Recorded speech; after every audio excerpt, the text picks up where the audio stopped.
Assalamualaikum warahmatullahi wabarakatuh. Saya Arif Mbah dari Turi yang ingin jadi Turi. J. Pertanyaan saya bahwa dalam kehidupan kita sudah berusaha maksimal, sudah berusaha, terus kemudian kita juga sudah berdoa kepada Allah dan kita serahkan kepada Allah karena ada beberapa pilihan, terus kemudian kita istikharahkan.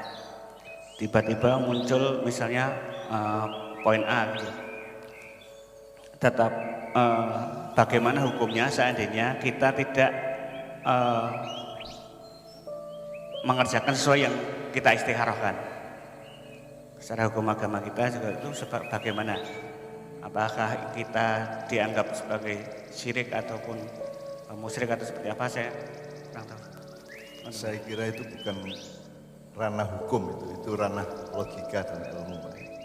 Jadi kalau Anda tanya sama Allah, Allah ngasih tahu hijau, tapi kok Anda konsentrasinya ke coklat, itu kan berarti Anda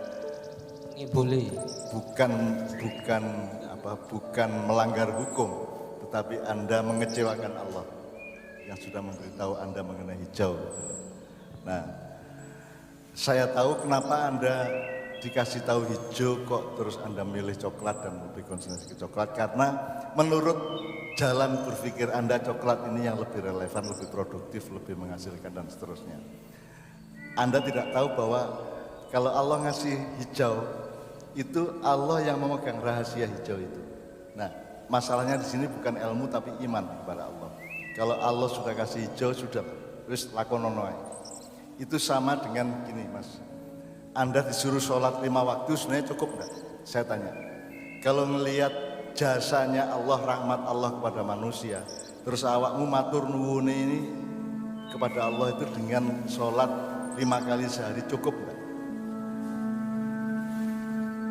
Kalau Anda Tuhannya, kalau Anda Allahnya, terus arek-arek sembahyang ping 5 itu cukup agak. Wong kon nesing kari nesing ngidu karo ngidu, ngeden kari ngeden, mangan karek mangan. Kok kon sembahyang ping 5 padahal uripmu 24 jam sehari. Bahkan mungkin 24 jam kita sholat terus menerus pun sebenarnya ada banyak pasal yang lain yang membuat 24 jam ibadah itu tidak cukup juga, gitu ya. Tetapi Allah memudahkan kita dengan memberi batas yang sangat minimal, sudah 5 kali aja kan, sangat minimal itu. Sebenarnya kan yang tidak cukup kalau dihitung-hitung.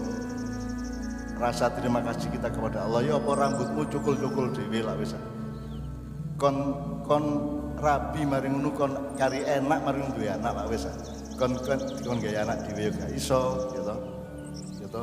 Supaya kon karek nrimo karek enak wis. Dadi sembayang ping 5 iki gak cukup. Aslinya.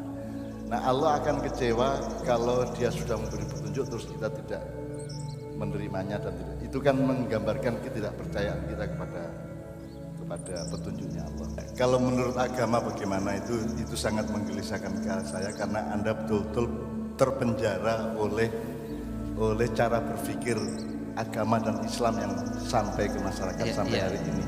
Jadi Anda pikir kalau urusan mimpi itu bukan agama. Yang agama itu adalah ya sholat, puasa gitu ya. Terus padahal hubungan dengan Allah kan bukan hubungan hukum tapi hubungan cinta. Jadi ya Anda menyakiti hati Allah. Lah hukumnya ya apa ya awakmu mengecewakan Allah gitu ya. Rumangsamu apa Anda lebih tahu dari Allah? Allah udah kasih tahu, Anda tidak percaya kan begitu. Karena menurut kamu, jangan lupa ya, kita itu kan tidak mengerti yang di depan kita, Mas. Kita tuh kan sesuk ya apa kan orang ngerti gue. Jadi manusia itu pandangannya hanya sejengkal ke depan.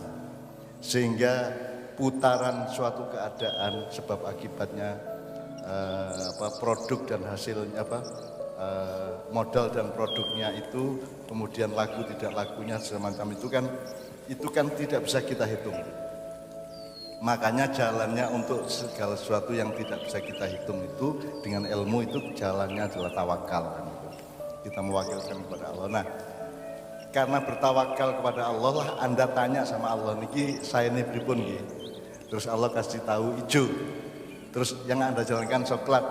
Nek aloe Pak Muzamil ya celurit kan.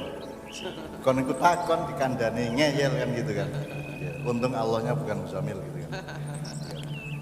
Untungnya Allah itu Rahman Rahim dan Maha Pengampun, Penyayang, dan seterusnya. Jadi menurut saya yang salah itu bukan hukumnya apa. Pertanyaan bahwa itu diseret ke ranah hukum itu bukan soal hukum deh. Soalnya aku itu soal rasamu nang Allah. Pekewoh, kowe kan gak ngenak itu. Ojo meneh nang Gusti Allah kon nang Surabaya kesasar ana wong jenenge Pak Lutfi. Pak Lutfi iki dalan ten ampel ten pundi rono le. Wis ditutui rono kon malah nenggok nengen kan gitu. Nah kan Anda kan menyakiti hatinya Pak Lutfi kan gitu. Jadi itu masalahnya bukan hukum. Itu masalah rasa dan masalah hati ya hubungan. Itu hubungan kasih sayangmu menjadi terluka karena Anda tidak mempercayai orang yang sudah Anda tanya dan sudah menjawab. Nah kalau Pak Mustafa mengatakan itu su'ul adab, jadi perilaku yang buruk. Ya. Anda itu rasa takon, terus tabrakan wae sakarep-karepmu. Tadi saya mengatakan manusia memang tidak bisa menghitung sebagaimana Allah menghitung kan. Jadi kalau kita pikir yang laku itu kacang, terus ketika kita tanya kepada Allah, Allah bilang jagung. Menurut hitungan bisnis kita yang laku itu kacang bukan jagung.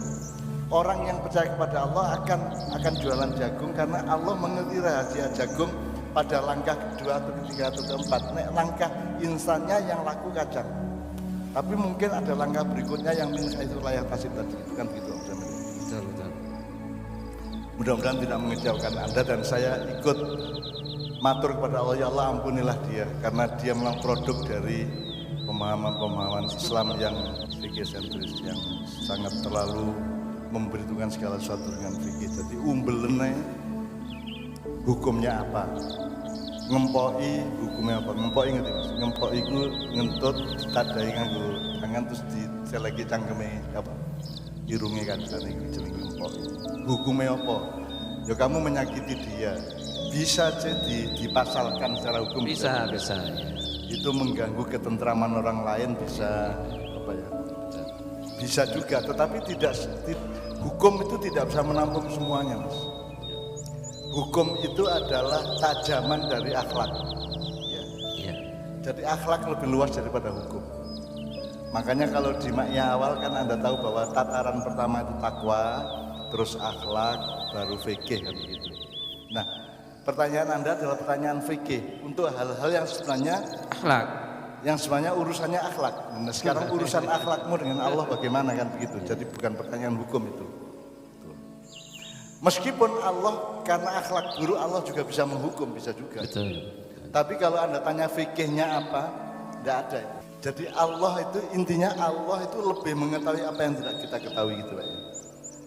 Di Quran sangat banyak ayat ya Pak. Antum la anak-anak alam wa antum la ta'lamun dia. Wallahu ya'lamu wa antum la ta'lamun. Allah ya'lamu antum la ta'lamun. Nah, mari kita menanamkan kesadaran bahwa lebih banyak hal yang tidak kita tahu daripada yang kita tahu. Jadi sejauh-jauh ilmu manusia, meskipun kamu sudah meyakininya, belum tentu itu yang terbaik. Karena itulah sebabnya kita bertawakal kepada Allah yang lebih tahu. Itu sebabnya ada istikharah. Apa sebabnya kita istikharah? Karena kita tidak tahu apa yang Allah tahu, kan begitu. Kira-kira gitu Mas ya. Saya kira kita sudah punya perlengkapan alat-alat yang dikasih oleh Allah untuk mempertimbangkan segala sesuatu itu. Nek panjang mentok tenan ya wis manuto karo sing ngekeki karo Allah. Dadi nek dikon salat ping 5 wis ping 5 lah wis ngene lah. Tambah salat sunat gitu. Jadi hidup itu kan cuma dua, patuh atau ikhtiar. Jadi Anda cari sendiri, tanggung jawab sendiri, nanggung sendiri, atau Anda dicarikan, tapi yang mencarikan Anda ikut tanggung jawab, kan begitu kan. Jadi kalau Allah sudah memberi petunjuk kepada Anda, jangan lupa Allah bertanggung jawab terhadap petunjuknya kepadamu, kan gitu. Nah kalau kita tidak mau menuruti petunjuk Allah, berarti kita juga meremehkan bahwa Allah itu melindungi kita dalam hubungannya dengan petunjuk yang dikasih kita itu. Itu Mas kira-kira ojo nesu Mas ya. Ya pancen urip menunggu jan angel. Urip iki gampang-gampang angel gampang. Gitu kan. kadang-kadang ketok ya angel tapi ledek gampang, kadang-kadang ketok gampang tapi wangel karu-karuan ya ono. Memang itulah dinamika, itulah romantika hidup. Memang begitulah asiknya di situ. Dan makanya dan itu manusia Mas yang dikasih begitu cuma manusia. Kalau malaikat enggak. Malaikat itu pokoknya dikotomis, ya ireng putih, iki elek iki apik, putih. Yang baik pun langsung sudah diregulasi oleh Allah. Malaikatnya tidak perlu memproses kan gitu. Pokoknya sudah pasti baik. Kalau setan iblis pasti buruk kan gitu. Kalau manusia di antara keduanya, maka manusia adalah makhluk yang ahsani takwim, itu artinya dia yang paling lengkap. Di dalam dirimu itu ada binatang, di dalam dirimu ada peceren, di jerone hatimu ku ya ono jumblun barang ya ono.